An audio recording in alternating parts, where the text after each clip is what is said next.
Sous le ciel de Limbé, une raffinerie clandestine de pétrole brut opérant en plein centre urbain de la cité balnéaire du Sud-Ouest.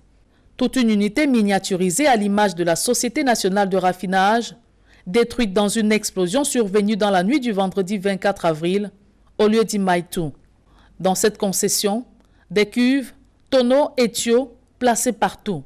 Le préfet du FACO et toutes les autorités administratives n'en reviennent pas de voir une activité aussi dangereuse être menée en toute sérénité à l'insu de tous, y compris le voisinage. Il est quand même inadmissible que nous trouvons en plein périmètre urbain et qu'une activité de ce genre se déroule, on ne sait pas depuis combien de temps ça se déroule, que personne n'ait eu la curiosité d'informer l'administration. De cette explosion qui a presque tout soufflé sur son passage, des dégâts matériels, mais surtout 3 blessés graves sous soins dans une formation sanitaire de la ville. Face à cet incident, l'autorité administrative est lui-même fort impressionnée de la capacité opérationnelle des installations.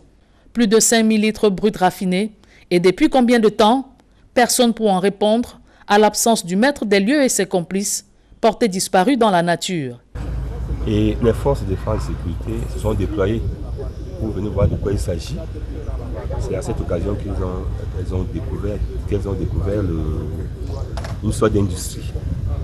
Malheureusement, nous sommes arrivés, nous n'avons pas trouvé personne. Certainement, ils ont été au courant que les autorités arrivent. Mais ils ne vont pas continuer à fuir parce qu'on aura tous les moyens possibles pour mettre la main sur eux. C'est la première fois qu'une activité illégale d'une telle envergure est découverte dans la ville de Limbé, depuis la paralysie par incendie de la Sonara en 2019.